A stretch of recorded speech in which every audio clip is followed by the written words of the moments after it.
Hello everybody, I am Ben from Team Panic, and in front of me is the Elegoo Smart Car Robot version 3. I may have messed those words up a little bit, but this was sent to me by Elegoo as to do a review of, and I told them that I don't really do reviews, but instead I would make something interesting out of it. However, after having just built this thing over the past hour, I kind of feel like doing just a little bit of a review of it, because there are some good bits and some notes that I want the company to take into consideration. So first of all, the instruction booklet is great. It is a lot better than I was expecting out of a company like this that makes kind of kiddie robotic stuff like this. It's pretty good. Like I said, it took me about an hour, probably take most people somewhere around 2 hours, because obviously I build things all the time, so I'm quite handy with that type of thing. The individual bagging of all of the screws and nuts and bolts, also really good. It helps with the whole assembly of everything. The laser cut parts, not so much. I mean, for me, because I'm going to be using this in a combat setting, laser cut acrylic is just kind of a weak material in the first place. I mean, it should be strong enough if you're using this not for combat, but if you're going to use it for combat, yeah. But also I did get a miscut part in my bag, which, I mean, it happens, but also it probably shouldn't.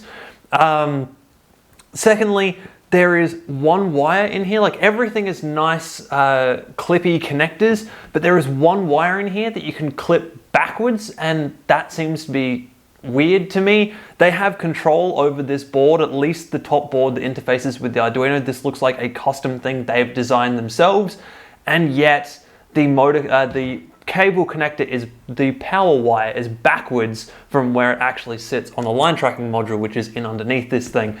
That should have been a simple thing that was taken care of in the design phase, and I don't understand why it's not, and why you have this one cable out of everything here that can be plugged in backwards.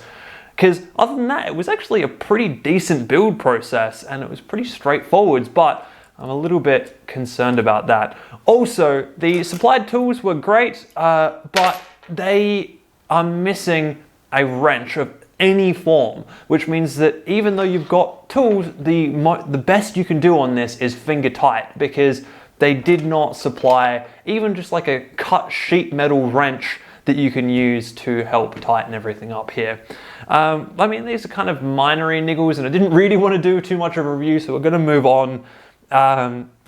But yeah, so overall that was just my kind of thoughts and impressions on this thing. Now, I originally was intending to build this into a hammer robot, something kind of Chomp style, where the the ultrasonic distance sensor up the front gives an indication as to when you swing the weapon, because I think that type of technology is really cool. I mean, you could also kind of twist this and add extra code to it and make it run around the arena all on its own.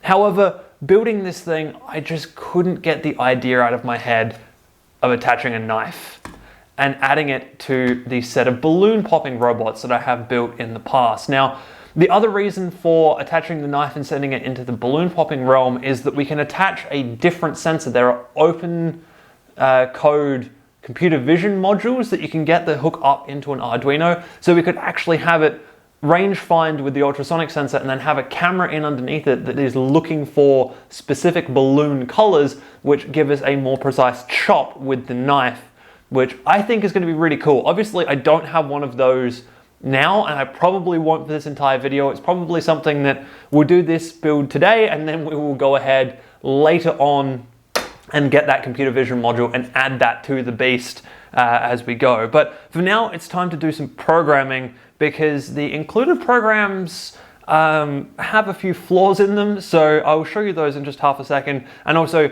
the included programs are very generic. What I want is I want to slowly build up some autonomous swinging type action, and then once we kind of have an idea of when the axe is going to swing, I want to build up an autonomous driving system. Although I think for today we're just going to get the autonomous swing and working out how to code this thing so that it swings only at opponents and not at walls and corners and that type of thing, because that is going to be a big enough challenge all on its own. Okay, so I'm going to grab the remote control and also pull out my phone so I can do the little Bluetooth control stuff, show you what it does out of the box and why I want to change that. So here we go, we've got the smart car down and powered up, and I'm trying to get the app powered up, but it seems to crash quite a lot for me, which I don't really know what to go with that is. I have tried this multiple times and it keeps kind of crashing on me, but it also has an infrared remote control. So obviously I'd like the app to work, because for this to go into a combat arena, and the app has crashed. Yeah, so the app just crashed out there. But yeah, for this thing to go into a combat arena, it needs to be running on a 2.4 gigahertz link, which a Bluetooth module will do for you. That's okay. I mean, I don't really like the idea of running a combat robot on Bluetooth, because the Bluetooth band is quite well used in the 2.4 gigahertz range, so you're more likely to have interference when you have a Bluetooth connection, which is why my Arduino system does not use Bluetooth, and it's also why it doesn't use Wi-Fi. Both of those things are kind of flooded bands in the 2.4 gigahertz range. So this would kind of be a bit of a stopgap, but like I said, the app keeps crashing on me, and I really don't quite understand why. I think it might be something to do with the interplay between it and my phone and the smart car, but it really doesn't work all that well. Also, the other big problem here is the same thing that both the remote and the Bluetooth app have, which is latency. So if I'm just going to tap this button, and it drives almost all the way across the desk on a single, just a little tap.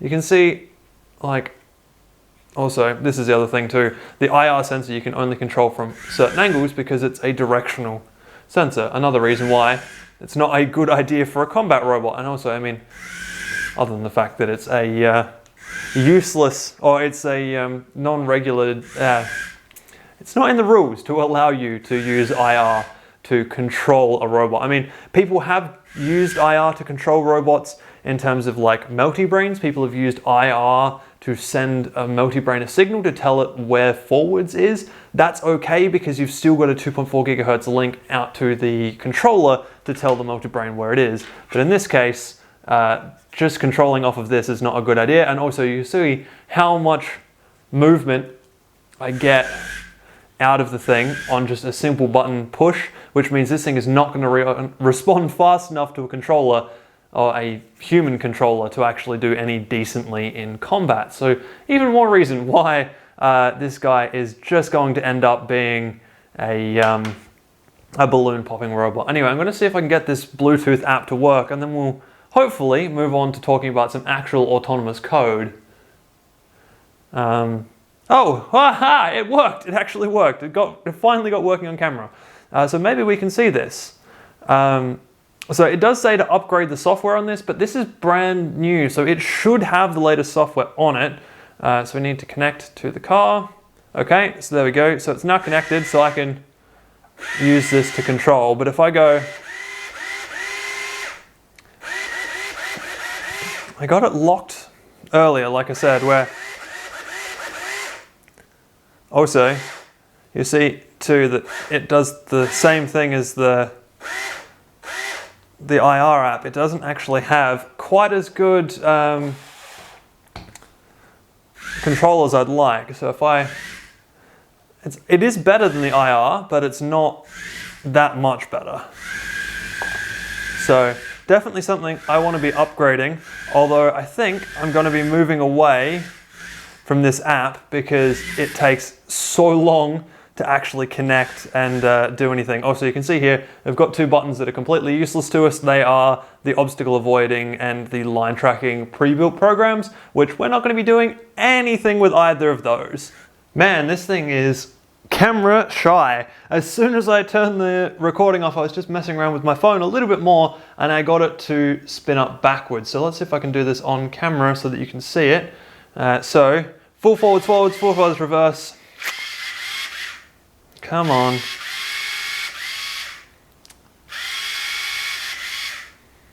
It's not doing it anymore.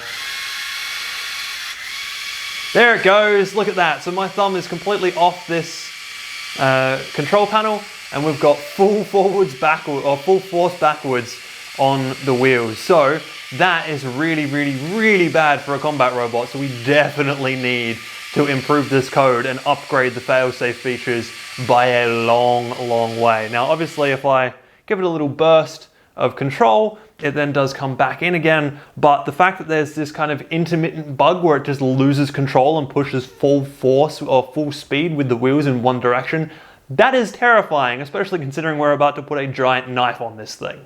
Bit of a further update, so I swapped the phone that I was using over, so I went from my phone over to a spare that is in the house, and that did seem to get the thing working, or the app working at least a little bit better, and I've currently put my own Arduino Mega in here because I actually couldn't get this one to program. It connects to my computer, but the drivers that get pulled in are incorrect and Windows doesn't like them.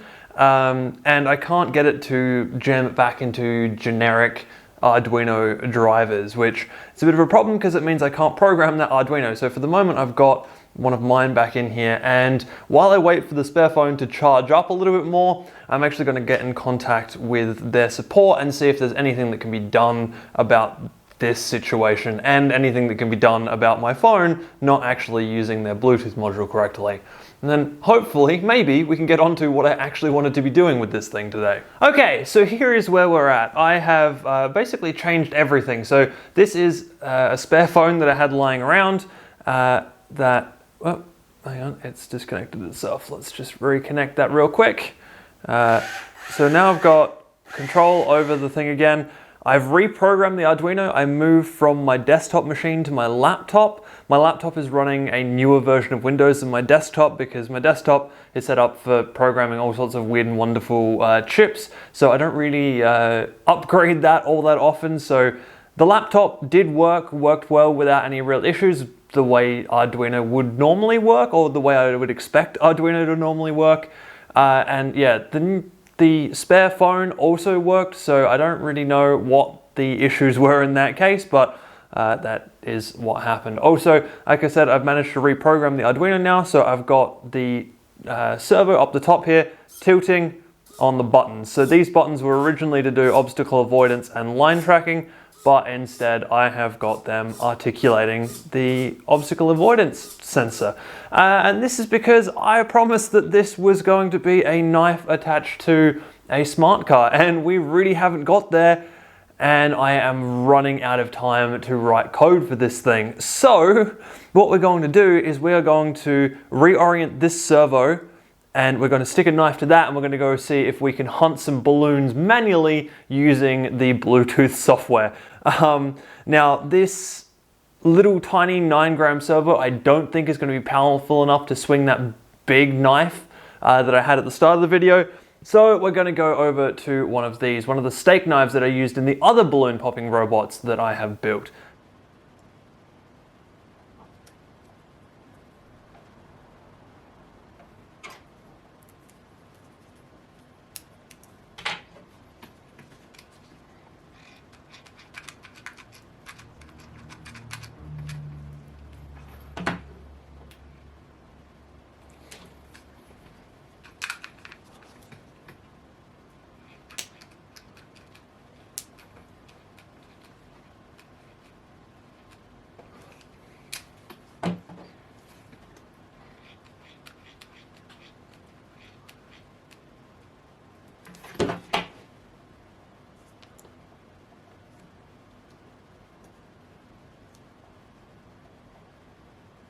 Okay, so I have the knife attached. I added just a little bit of extra safety duct tape around the outside here.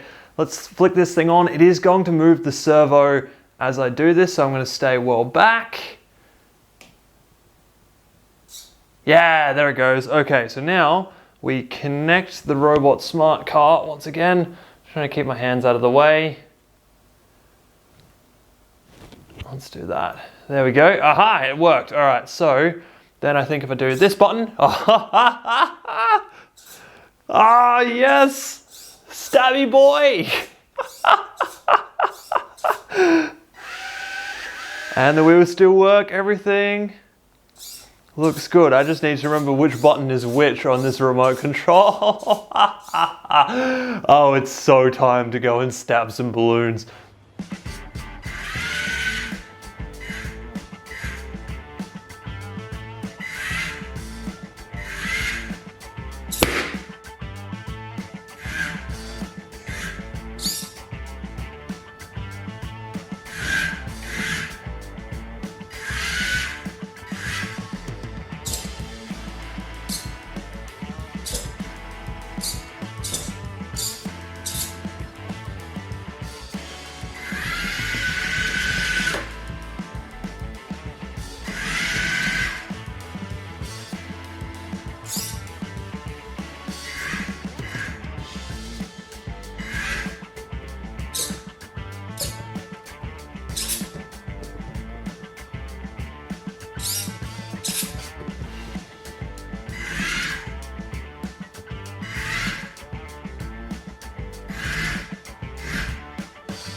And there we go. That actually worked pretty well until the knife started breaking off the servo. The hot glue basically let go, which is why it's all floppy and not working at the moment. So I think I am actually going to repair this thing with a 3D print and get it back up and running and working again at some point in the future. That was pretty fun, and it definitely will work as a balloon popping robot, but yeah, I need more time and I need to 3D print some parts. Some of those balloons were quite surprisingly difficult to pop with a steak knife, so we definitely, well, I want to try and get the bigger knife on this thing anyway at some point. So yeah, I hope you guys have enjoyed that one, despite the kind of issues that I had with this and the fact that I didn't actually manage to get the automation stuff going with it. If you want one of these things, the company has asked me to put links to their Amazon store and to their website in the description, so they'll be down there. It's an interesting little kit, and you know, a lot of fun can be had with it. And you just add your own knife. Anyway, now that I have done something weird and wonderful with a sponsored thing, I'm probably never going to get a sponsored video again. So I hope you guys have enjoyed that one, and I will see you in the next video.